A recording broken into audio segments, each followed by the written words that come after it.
Rutherford experiment जब पढ़ लिया आप लोगों ने तो पता चला इलेक्ट्रॉन घूमते हैं सर्कुलर ऑर्बिट में न्यूक्लियस के चारों तरफ, और न्यूक्लियस के अंदर होता है सारा positive charge. Concept clear? Bohr's ने बताया कि इलेक्ट्रॉन जो घूमता है वो सेंट्रीपिटल फोर्स इलेक्ट्रोस्टैटिक फोर्स के इन्फ्लुएंस के कारण घूमता है। समझ गए मेरी बात? तो रदरफोर्ड का पूरा मॉडल एटम का हमने पढ़ लिया। उसके बाद जो सीबीएसई बोर्ड में सबसे इंपॉर्टेंट चीज है और कंपटीशन के लिए इंपॉर्टेंट है, मेडिकल भी और नॉन मेडिकल भी दोनों, सबसे मेन चीज क्या है? एकेडमिक में आएगा कि find an expression for the radius of the orbit of electron, या ये इस तरीके से आ सकता है find an expression for the Bohr's radius, मतलब उस ऑर्बिट की रेडियस जिसमें इलेक्ट्रॉन स्टेबल है उसे कहा जाता है बोर्स ऑर्बिट। सब क्लियर? आपकी समझ आया? अभी थोड़ा समझ आएगा, जरा ध्यान दीजिएगा। ये न्यूक्लियस है और इलेक्ट्रॉन घूमता है न्यूक्लियस के चारों तरफ यहां। तो जिस ऑर्बिट के अंदर इलेक्ट्रॉन स्टेबिलिटी गेन हासिल कर लेता है, मतलब घूमता रहता है, उस ऑर्बिट को बोर्स ऑर्बिट कहा जाता है। और जो रेडियस होती है उसकी, उसे बोर्स रेडियस या रेडियस ऑफ बोर्स ऑर्बिट कहा जाता है। समझ गया? अगर मैं 2011 के बाद के पेपर उठा करके देखता हूं, ऑल इंडिया, दिल्ली और कंपार्टमेंट, तो लगभग ये 13-14 पेपर, मतलब लगभग 10 साल के आसपास हुए, लगभग 30 पेपर बनते हैं। तो 30 पेपर में से 20 पेपर में सिर्फ एक ही क्वेश्चन मिलेगा आपको, find an expression for the radius of the Bohr's orbit, या find an expression for the total energy of the electron in the Bohr's orbit. Concept clear? तो दोनों क्वेश्चन को आपको बराबर ताकत से तैयार करना है। समझ गए मेरी बात? तो पहला क्वेश्चन लिखेगा यहां, फाइंड एन एक्सप्रेशन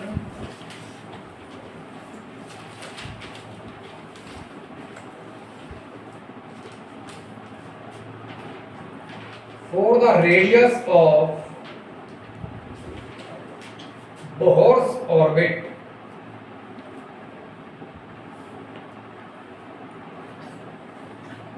उस ऑर्बिट की रेडियस कैलकुलेट करनी है आपको जिस ऑर्बिट में इलेक्ट्रॉन बिना एनर्जी गंवाए घूमता रहता है। समझ आ गया सभी को? उस ऑर्बिट की रेडियस कैलकुलेट करनी है आपको जिस ऑर्बिट में इलेक्ट्रॉन अपनी एनर्जी बर्बाद किए बगैर घूमता रहता है। ठीक है? अब जरा ध्यान देंगे सभी। यहां मैंने मान लिया let charge on electron,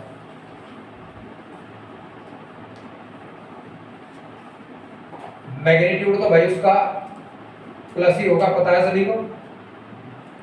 magnitude चलो बाद में लिखेंगे फॉर्मूला। और charge on nucleus plus Z, Bohr's radius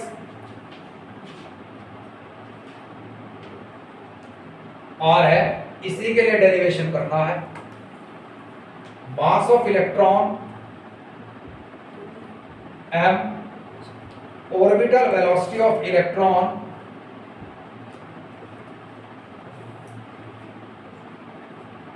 v। Is that clear to all of you? No concept clear हो गया? सबसे पहले इतनी बात ध्यान रखो, बोर्स का पहला पोस्टुलेट ये था बेटे, इलेक्ट्रॉन तभी घूमेगा न्यूक्लियस के चारों तरफ जब इलेक्ट्रोस्टैटिक फोर्स जो न्यूक्लियस और इलेक्ट्रॉन के बीच लगता है वो सेंट्रीपिटल फोर्स के बराबर होगा। समझ गया? क्लास 9th में पढ़ा था centripetal force.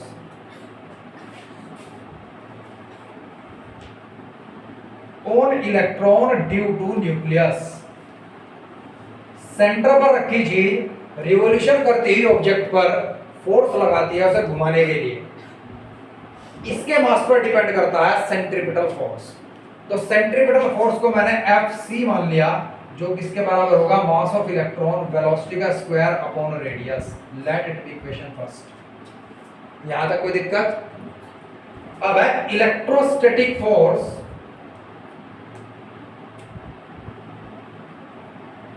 Between nucleus and electron.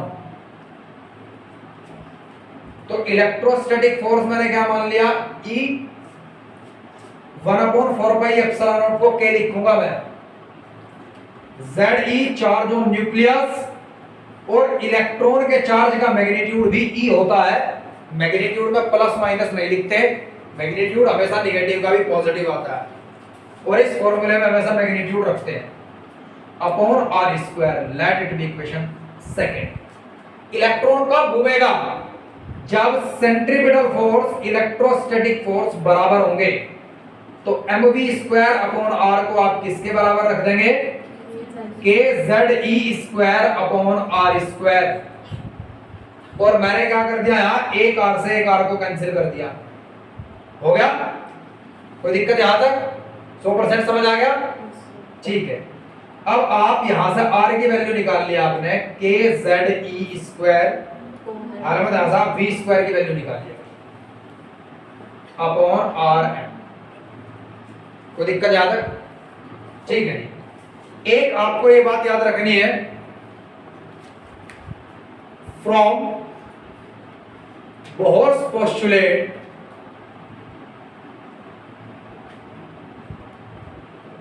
Electron का angular momentum mvr nh by 2 pi के बराबर होता है।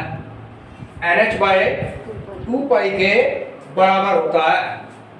यहां से आप सबसे पहले v की वैल्यू कैलकुलेट कर लीजिएगा। nh अपॉन 2 पाई mr आ जाएगा। इस इक्वेशन को आप थर्ड मानेंगे और यहां लिख लेंगे पुटिंग इन इक्वेशन थर्ड। और थर्ड इक्वेशन में आप ये वैल्यू प्लेस कर देंगे। इस v स्क्वायर की जगह क्या आएगा? n square h square 4 pi square m square r square, और ये as it is kz e square upon rm। एक m से एक m कैंसिल, एक r से एक r कैंसिल, r उधर गया, r के लिए डेरिवेशन करना था। तो n square h square 4 pi square kz e to the power 2 m is the final answer for the radius। अब ध्यान दें, मैं डायरेक्ट यहां से r की वैल्यू यहां रखता, v स्क्वायर डिनोमिनेटर में आ जाता, कह देता यही आंसर है। लेकिन ये आंसर इसलिए नहीं था, यहाँ k constant, z constant, e constant, m constant, लेकिन v कांस्टेंट नहीं है। अब आप लोग कहेंगे कि आपके केमिस्ट्री के टीचर्स ने आपको कहा है कि इलेक्ट्रॉन तो सर्कुलर पाथ पर घूमता है, तो सर्कुलर पाथ पर बराबर रेडियस रहती है इलेक्ट्रॉन की। जब रेडियस बराबर रहती है तो सेंट्रीपिटल फोर्स बराबर लगता रहता है, तो ऑर्बिटल वेलोसिटी भी बराबर रहती है, तो ऑर्बिटल वेलोसिटी तो कांस्टेंट होनी चाहिए। लेकिन आपके केमिस्ट्री के टीचर ने बात कही, और हर चीज कही हुई बात सत्य नहीं होती। समरफील्ड थ्योरी के अकॉर्डिंग अगर मैं समझता हूं तो समरफील्ड थ्योरी क्या समझाती है हमें? अगर इलेक्ट्रॉन इस सर्कुलर ऑर्बिट पर घूमने की बात कही गई है, तो मतलब इलेक्ट्रॉन ऐसे घूमता है, कभी हल्का सा दूर और कभी हल्का सा नजदीक। Is that clear to all of you? तो फिर मैंने कांस्टेंट के टर्म में इस फॉर्मूले को ड्राइव कर दिया, यहां तक लिखिएगा फास्ट। तो आज आपको पता चल गया कि रियल स्ट्रक्चर ऑफ ऑर्बिट ये होती है। याद रखो जरा ध्यान से, r is equal to n square h square 4 pi square k z square m। ये मेरे पास एक फॉर्मूला ऐसा आ गया जो मुझे फिक्स रेडियस पता चल जाएगी। अब जो बच्चे आज पहली बार क्लास में बैठे, पहली बार आए यहाँ, उन्हें तो ऐसा लग रहा है मैं लंबा फॉर्मूला भी याद कैसे करें। वेरी सिंपल, इस तरह इसका फोन नंबर याद करा करें, 4 बार लिख, 5वीं बार खुद लिख डाला। अब इससे सीखा क्या हो दिया। h प्लांक कांस्टेंट है, सभी को पता है इस बारे में। पाई की वैल्यू 3.14 होती है, ये भी सभी को पता है। k 9 × 10 to the power 9, z number of proton inside the nucleus, e 1.6 10 की power -19 coulomb, m mass of electron 9.1 10 की power -31 kg।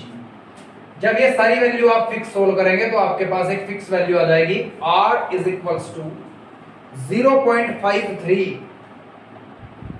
n square upon z angstrom. Is that clear to all of you? Concept clear? खैर मुझे जितना पढ़ाना उसकी बात यहां करेंगे। पहले हमने कहा कि जब सारी कांस्टेंट चीज को डिसअपियर कर दिया जाए तो मेरे पास सीधा सीधा रिलेशन ये बन गया।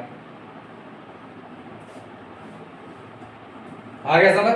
आज आपको जिंदगी में पहली बार पता चलेगा पहले ऑर्बिट के अंदर 2 ही इलेक्ट्रॉन्स क्यों होते हैं और दूसरे ऑर्बिट के अंदर 8 इलेक्ट्रॉन्स कैसे हो जाते हैं, तीसरे ऑर्बिट के अंदर फिर दोबारा 8 ही रह जाते हैं और 2n² फेल कैसे होता है। क्या सभी एटम्स के केस में ऐसा है कि थर्ड ऑर्बिट में 8 से ज्यादा इलेक्ट्रॉन्स नहीं हो सकते या हो सकते हैं? एक बार वो चीज समझिएगा जरा ध्यान से। ये मेरे पास मेन फॉर्मूला है फॉर हाइड्रोजन। सवाल हाइड्रोजन के लिए आएगा।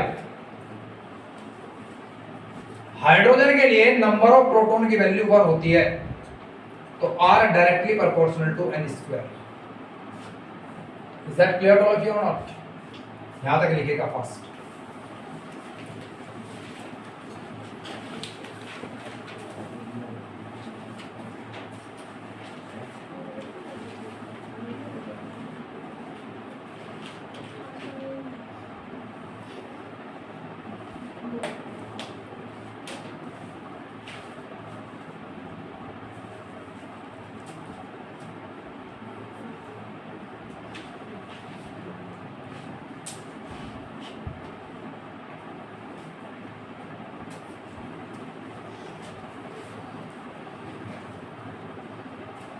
कर दो भाई।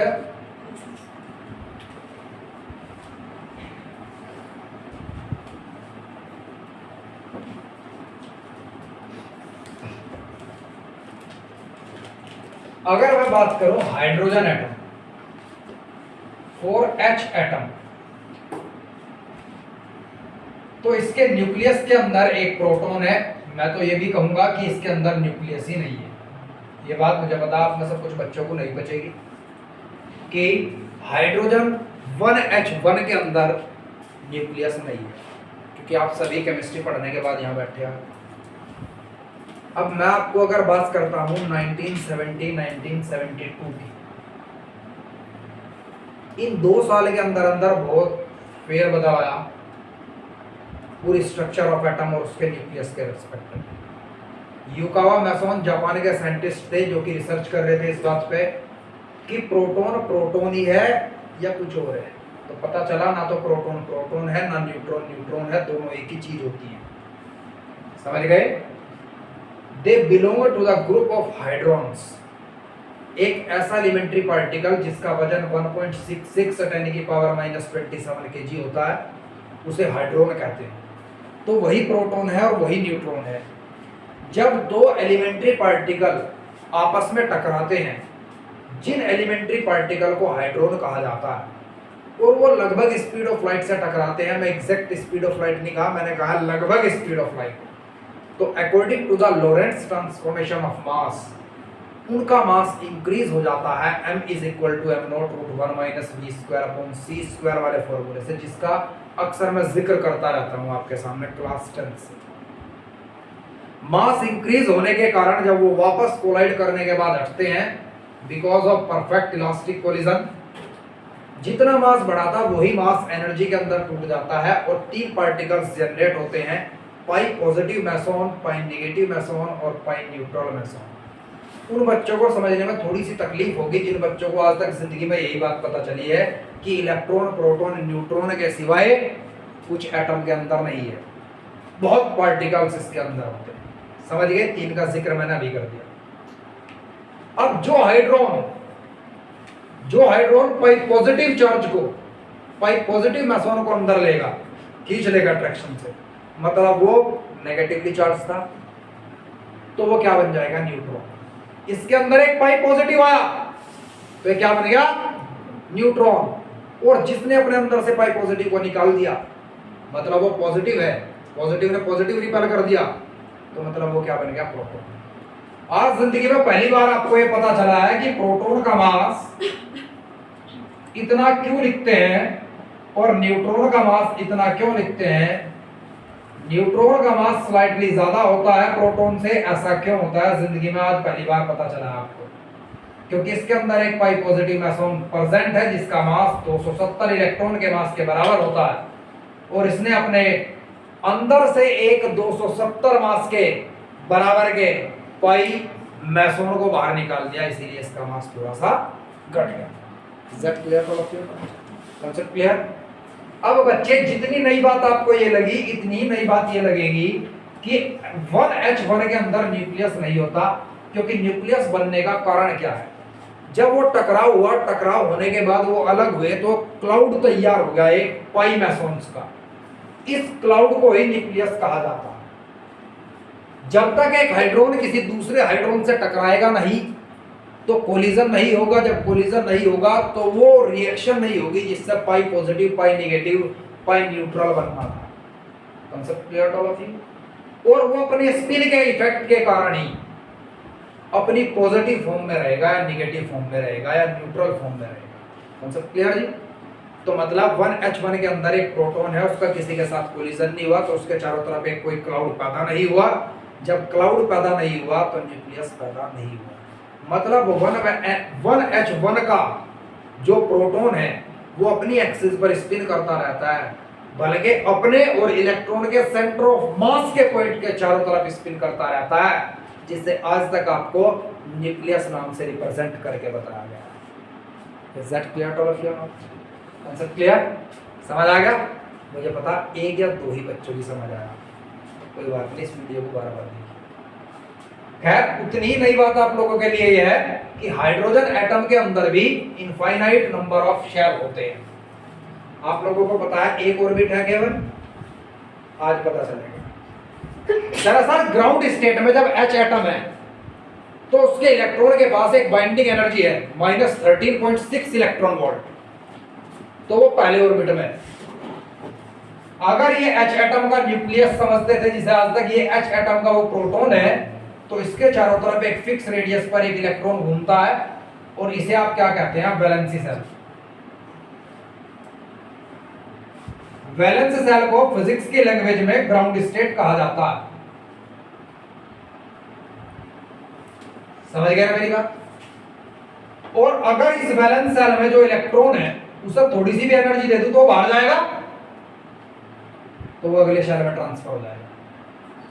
फिजिक्स की लैंग्वेज में इसे फर्स्ट एक्साइटिंग स्टेट कहा जाता है।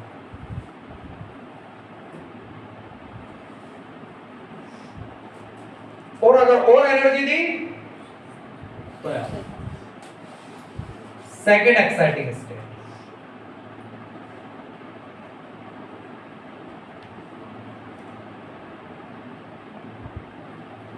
और इसे बांध कर रखा गया है -13.6 इलेक्ट्रॉन वोल्ट एनर्जी से। लेकिन अगर आपने इसे exact +13.6 electron volt energy provide कर दी तो हमेशा के लिए अपने न्यूक्लियस, अपने प्रोटॉन को छोड़ के हमेशा के लिए चला जाएगा। Is that clear? 100% समझ आ गया? तो जब तक आप +13.6 इलेक्ट्रॉन वोल्ट एनर्जी प्रोवाइड नहीं करेंगे तब तक सिर्फ वो अगले शेल में ट्रांसफर होगा, ना कि हमेशा के लिए अपने न्यूक्लियस या अपने प्रोटॉन को छोड़ करके जाएंगे। इससे कुछ नहीं करंट पैदा होता, करंट सिर्फ आयोनाइजेशन के बाद। यहाँ सिर्फ मैग्नेटिक मोमेंट चेंज होगा, मैग्नेटिक फील्ड लाइंस पैदा होंगी, वापस जब आएगा इनिशियल स्टेट में तो वो एटम के अंदर ही है बेटे, एटम से बाहर निकलने दो उसे। समझ गया? तो अब यहाँ ध्यान दें, अगर इलेक्ट्रॉन को आप एनर्जी प्रोवाइड करके फर्स्ट एक्साइटिंग स्टेट में भेजते हैं और फर्स्ट एक्साइटिंग स्टेट में वो 10⁻⁸ सेकंड के अंदर अंदर दूसरी एनर्जी और एडिशनल एनर्जी नहीं प्राप्त करता, तो पॉसिबिलिटी होती है कि इलेक्ट्रॉन दोबारा से अपनी ग्राउंड स्टेट में गिर जाता है और अपने अंदर से उसी एनर्जी को फोटोन की फॉर्म में एमिट कर देता है। Is that clear? 100% समझ आ गया? तो ध्यान रखिएगा, हाइड्रोजन एटम के लिए ग्राउंड स्टेट n=1 रखना है, फर्स्ट एक्साइटिंग स्टेट n=2 रखना है और सेकंड एक्साइटिंग स्टेट n=3। देखिए सोरा बैठा है, नोट कीजिए fast. Give the ratio of radius of ground and second exciting state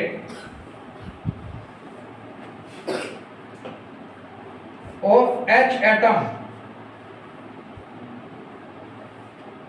यहां ध्यान देंगे सभी। ग्राउंड स्टेट में की वैल्यू क्या है? तो ग्राउंड स्टेट को मैंने मान लिया ए और फर्स्ट एक्साइटिंग स्टेट को मैंने मान लिया आर ई। ठीक है, जो भी है सेकंड एक्साइटिंग, चल ठीक है। ग्राउंड स्टेट में की वैल्यू क्या है? 1 और सेकंड एक्साइटिंग स्टेट में ये फर्स्ट एक्साइटिंग स्टेट या सेकंड एक्साइटिंग स्टेट, और आर का एन का क्या होता था? स्क्वायर। तो ग्राउंड स्टेट की रेडियस रेशो एक्साइटिंग स्टेट की radius that is equal to 1:9। ये आंसर समझ आ गया बेटे? पक्का? बस ये पहचान ले कि एक्साइटिंग स्टेट जो कही गई वहां एन की संख्या क्या है और वो एटम क्या है। अभी मैं लिथियम के लिए एक्सप्लेन करूंगा इस चीज को। ठीक है, देखो जल्दी बात।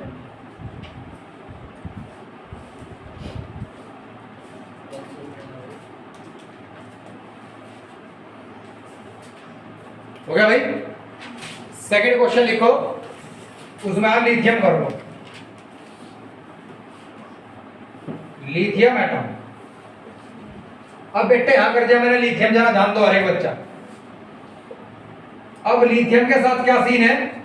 Atomic number. तो यहां तक इसका वैलेंस इलेक्ट्रॉन यहां प्रेजेंट है, तो इसकी क्या बनेगी? वैलेंस शेल, मतलब ग्राउंड स्टेट। लिथियम एटम के लिए ग्राउंड स्टेट यहां है, अगर कोई भी इलेक्ट्रॉन उसने अपना अभी तक एमिट नहीं किया। इसके बाद ये क्या? First exciting state, n equal to 1, n equal to 2, n equal to 3। First exciting state और सेकंड एक्साइटिंग स्टेट यहां।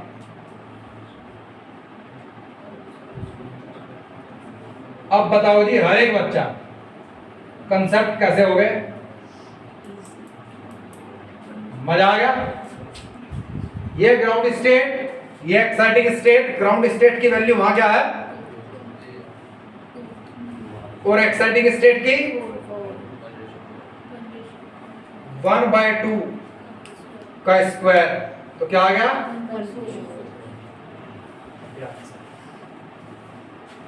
ठीक है भाई आदित्य?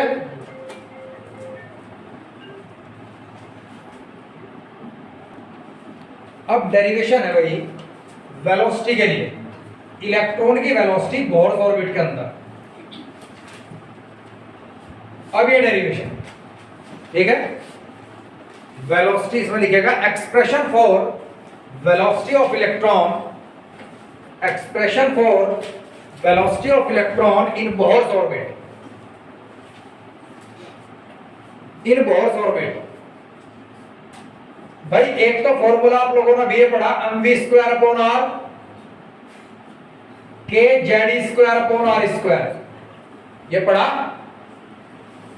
एक r से एक r कैंसिल कर दिया मैंने, यहां से r की वैल्यू निकाल लें, kze²/mv²। तो एक फॉर्मूला आपके पास क्या है, mvr that is equal to nh/2π। अब यहां से r की वैल्यू निकाल लो और यहां से r की वैल्यू यहां से निकाल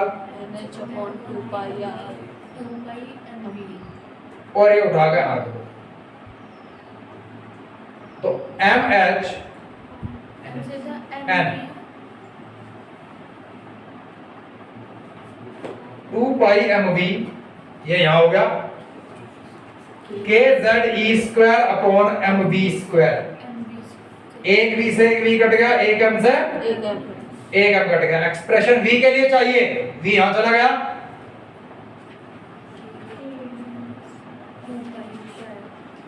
ये नीचे आ गया nh और 2π ऊपर। क्या साबित हो गया यहां से कि velocity inversely proportional to n और डायरेक्टली प्रोपोर्शनल टू z है।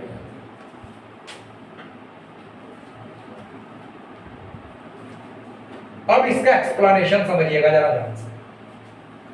अगर नंबर ऑफ प्रोटॉन्स ज्यादा बढ़ते हैं तो z की वैल्यू बढ़ती है, न्यूक्लियस पर चार्ज बढ़ता है, न्यूक्लियस पर चार्ज बढ़ता है, इलेक्ट्रोस्टैटिक अट्रैक्शन बढ़ती है, इलेक्ट्रॉन नजदीक आता है, सेंट्रीपिटल फोर्स ज्यादा लगता है और ऑर्बिटल वेलोसिटी बढ़ जाती है। समझ गए आप मेरी बात?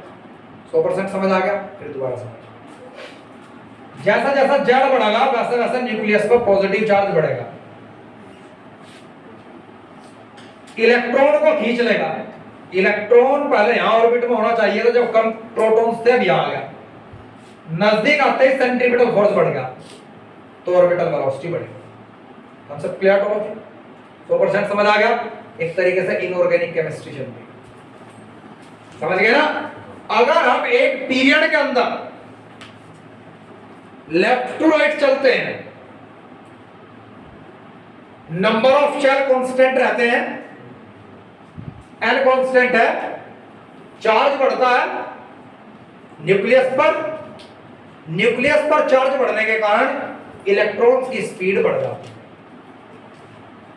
इलेक्ट्रॉन्स की स्पीड बढ़ जाती है और रिएक्टिविटी जनरेट होती है। That's why fluorine is more reactive than chlorine, क्योंकि इलेक्ट्रॉन उस छोटे से शेल के अंदर बहुत तेजी से घूमने लग गए, इलेक्ट्रॉन के बीच की दूरी बहुत तेजी से घट रही है। Concept clear? लेकिन वो बहुत ज्यादा स्पीड पे है, जब स्पीड बहुत ज्यादा हो जाएगी तो वो रिलेटिविस्टिक फिजिक्स बन जाएगी, रिलेटिविस्टिक में चला जाएंगे, मास का इफेक्ट खत्म हो जाएगा, वर्चुअल बिल्कुल एनर्जी में कन्वर्ट हो जाएगा और बाहर से इलेक्ट्रॉन खींचने की कैपेसिटी बढ़ जाएगी due to the explosion of the energy. आगे समझ?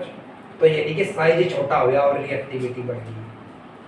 मैंने कहा रिएक्टिविटी क्यों बढ़ेगी कि साइज छोटा होगा, और साइज छोटा क्यों होगा? क्योंकि रिएक्टिविटी बढ़ेगी। राम का घर शाम के सामने, शाम का राम के सामने, दोनों का आमना सामना। आज पता लगेगा क्यों बढ़ती है। आगे समझ? याद रखिए फास्ट।